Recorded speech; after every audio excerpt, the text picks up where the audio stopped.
Hello and welcome to Cassette Take, where you can eject wherever you want, but please don't forget to rewind. I'm Ethan. I'm Annmarie.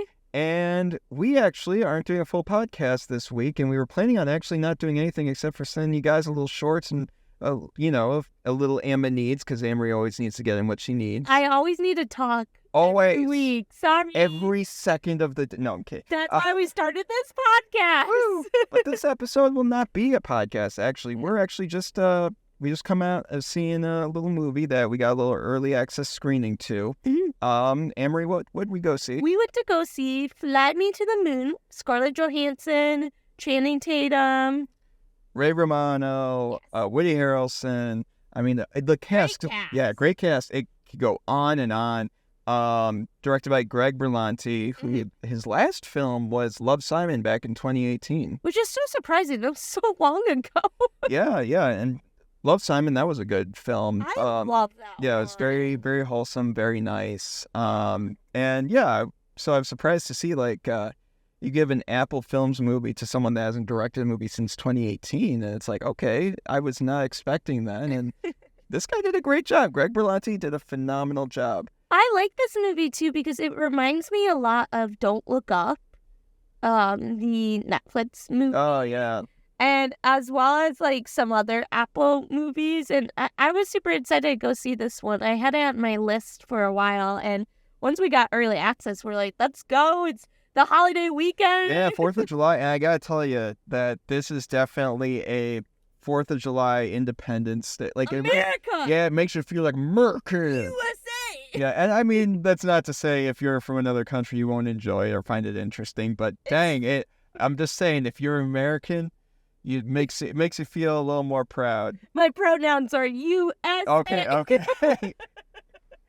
So That's TikTok. Can't believe you said that. Okay.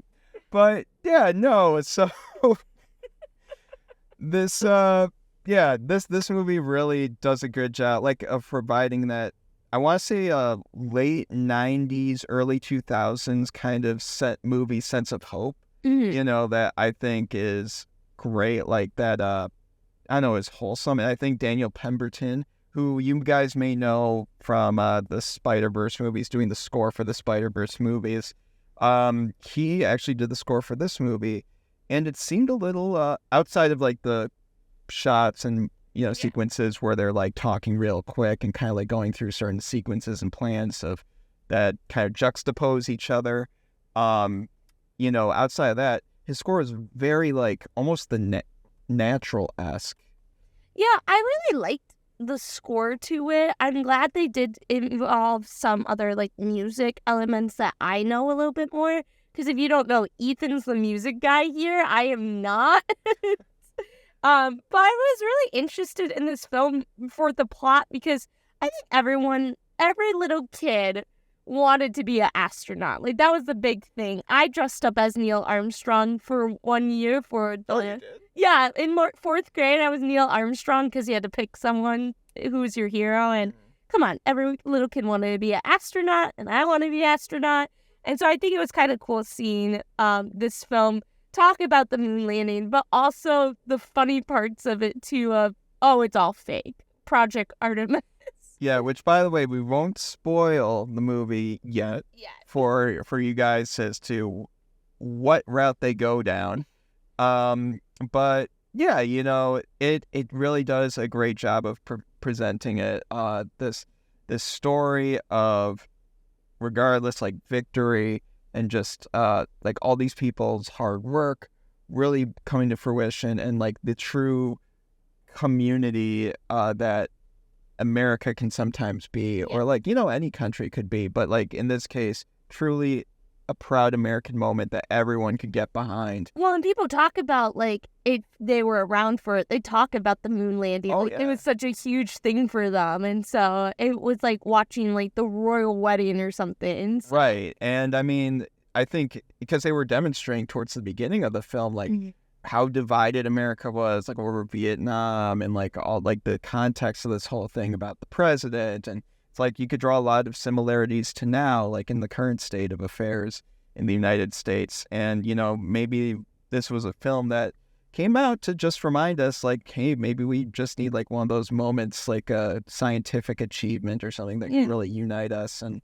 I don't know what that could be. Maybe it's, getting more IMAX screens in the theaters. But you know what this movie made me want to watch? I wanted to watch The Martian after this. I was like, that'd be an interesting back to back. Yeah, back to back. You go to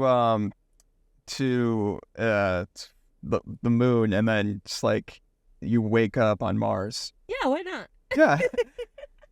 That's the pure space sequence. Oh, I love this cast too. After the movie, I went over to Ethan and I said, oh man, I really hope Channing Tatum is Gambit in Deadpool 3. And he was like, this is the movie that convinced you of that? Yeah, I'm just like, because he's just a casual, and not to say he did do a good job. I think Channing Tatum did a phenomenal job in this film, but like, it was just so odd to me. Like, out of everything we've seen him in, like, we walk out of this movie and you say that, I'm like, that's what did it for you. Well, I feel like Channing Tatum has definitely gotten better at acting over the years. Like, he's developed his craft a little bit more. I'm not saying he's like fantastic in this movie, like award Oscar winning. But I really did enjoy him, and I just forgot how much I enjoyed his personality and what he brings. And so this is my plea to Ryan Reynolds to please have him in as Gambit. Because it would just be cool at this point. Yeah, I mean, honestly, it would just be... Can you imagine, like, if for Deadpool and Wolverine, there's, like, actors that are in that movie, but, like, they kind of saw, what movies were coming out with those stars in it, like, ahead of time, like when Deadpool Wolverine comes out, so they like make references to those movies. Oh, Ethan, you don't know all my theories about Deadpool 3. I think we're seeing everyone in this film.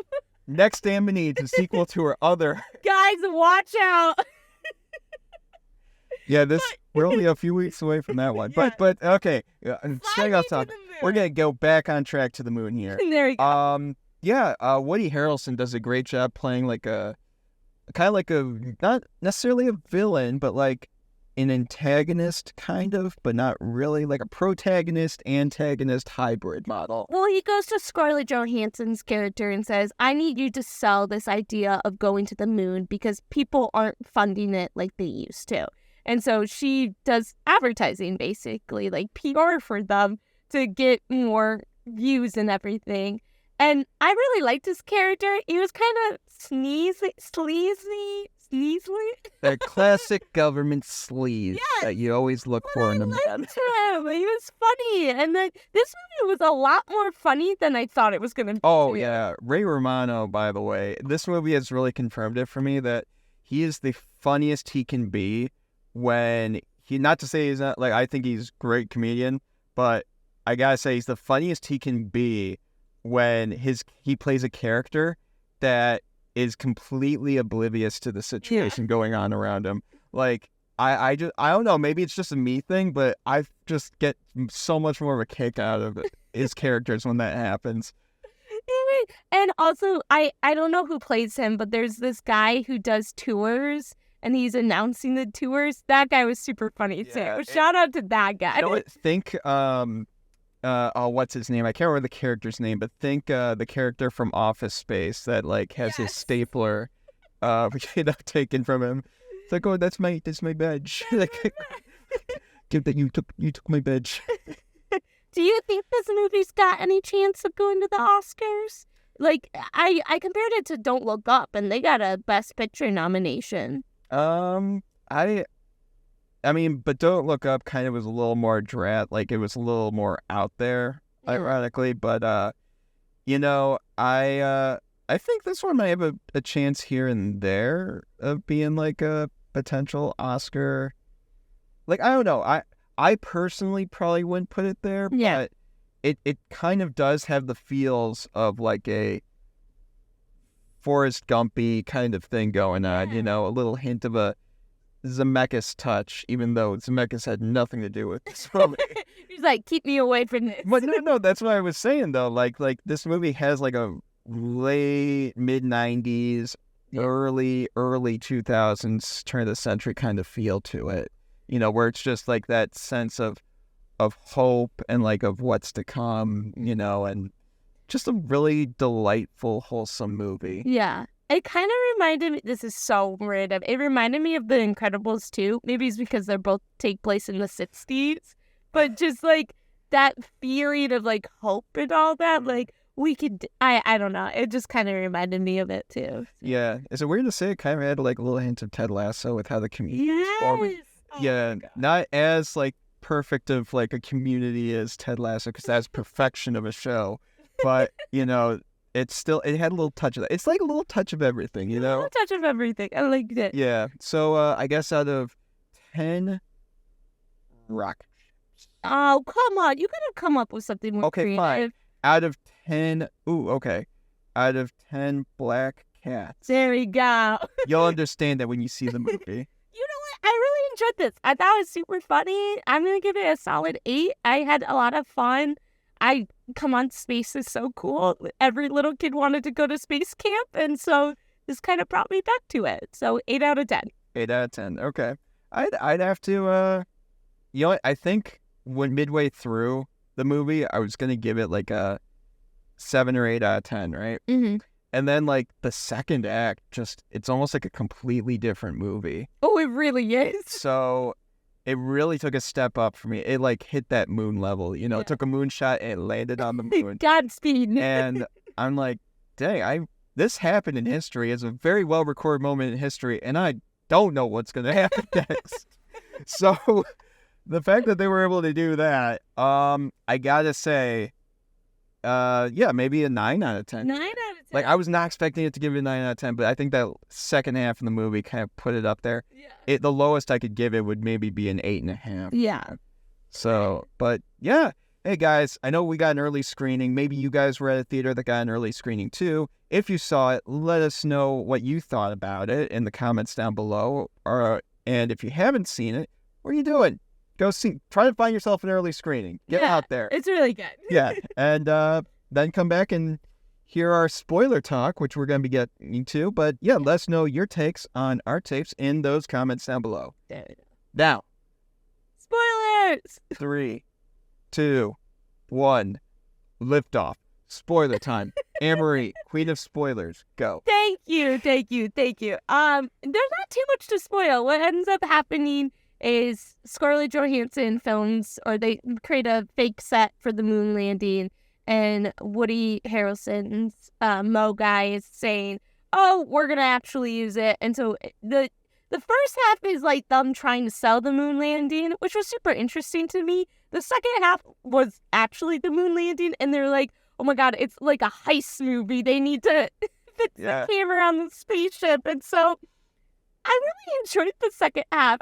It did dull in the middle for me, but it really picked up steam, and I liked it. Did they use real footage of the moon landing? Yeah, I think they did use the actual footage. That's always a nice hit. I always like that when movies do that. Like when Moneyball does that, love it.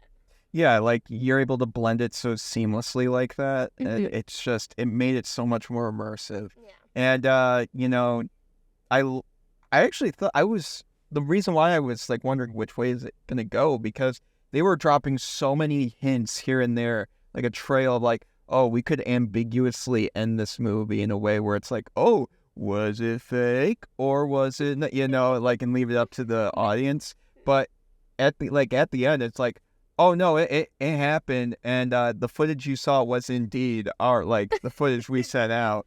But it's just, there was an attempted recording. All the conspiracy theorists are going to be so mad. They're like, wait, no, it's fake. No. Wait. Like trying to re-upload their YouTube conspiracy video, like take it down. Welcome back. I like how like one movie that honestly just came out that could go any way is like suddenly a proving thing for like the proving ground for you're wrong. It's like the same way with Civil War in the future. Oh my gosh. Well, I guess we're just movie review folks. We can't say much against those guys. No, but I could. Yeah. Me okay, personally. fine. Me personally. I really liked it. I thought it was like cute at the end too. I did think they were gonna end it sooner than later. It's a long movie. It's like 2:10. So it was a little long for me. So Yeah, I think it could have been cut down shorter, or at least edited a little more in the choppy, like in the good kind of choppy way, like almost a Scorsese kind of way, where it, works to kind of make the story kind of like constantly feel fast paced. When it does do that here and there, but then it like takes moments to slow down, which isn't a bad thing. But I think like you were saying in the middle, there's like this part where it's like, it kind of really does slow down. And I think, it reminds me of Air, where like there's this whole sequence of the movie where it slows down too much, and it brought down the score for me a little bit because of that. Yeah. But here, I don't think it's as bad of doing that as say Air, which by the way, I loved Air, great movie. But this movie, I think did a better job. Yeah. Yeah. I also think the marketing for this movie has not done it justice either, because I feel like we've seen a lot of the first half and not the second half. And I would have played into that more. It's the same old story, guys. We talk about it all the time. Marketing for movies sucks sometimes. Yeah, and the sad part is sometimes it can make or break a film. I mean, Horizon, Kevin Costner's movie. I feel like that movie would be doing so much better if the trailers told us, like, gave us a visual synopsis, Instead, it's like, nah, we straight vibing. Like, we straight vibing in the West, and there's nothing you could do about it. Straight vibing. Yeehaw! That's basically the marketing for... We have called back to so many movies at this point in this one episode.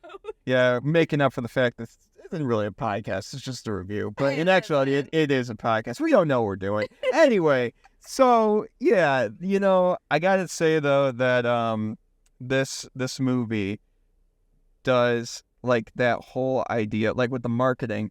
If you look at the first act, right? Yeah. And the marketing does a good job of describing what the first half of the movie is. Definitely. The second half, like I said, completely different movie. It left time zone real quick. Yeah, so I'm just like, if it kind of leaned more into balancing, to true, like, between the first act and the second half, just kind of like blending of what this movie's going to be, like playing into like, this is a very arguably patriotic movie, or like a very like spiritually provocative, not a religious sense, but like in a, just like a hopeful, inspirational sense, rather than just a woman's going to enter this place and shake things up. Which again, that's like the first part of the movie. The first half of the movie. And it's delightful to see Scarlett Johansson just kill it. She's amazing. As she, typically always does. Always and, does. Yeah. So she's awesome. Yeah. And I like how that she added her hubby in there. Oh yeah. Wait, he was in it. Yeah, as one of the senators. Oh. The one that was with the lasers. Oh. Yeah. I know. The space with, what would you say, like the Space? laser bad, no good laser thing? Eliminator. Yeah, eliminator. It's like, that's what they call it? Oh. Genius. Those Russians.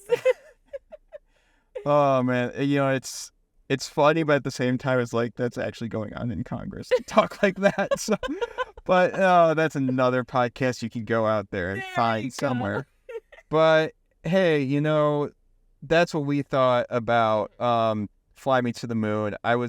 One more note here is I was actually hoping and thinking that they were going to end the movie with Fly Me to the Moon, but instead they put it in the last 2 minutes and then like had a little bit more movie play and then ended on a different song. Yeah. So that was disappointing. Yeah. That's what bumped it down to 8 for me. That's what No. Like, we got in the Freaky Sinatra. But the little Italian in you. Yes, definitely. But yeah, guys, we saw Fly Me to the Moon. Have you seen it? Have you seen it? What did you think of it? What did you think of it? And Annmarie, what's your final question for our audience here?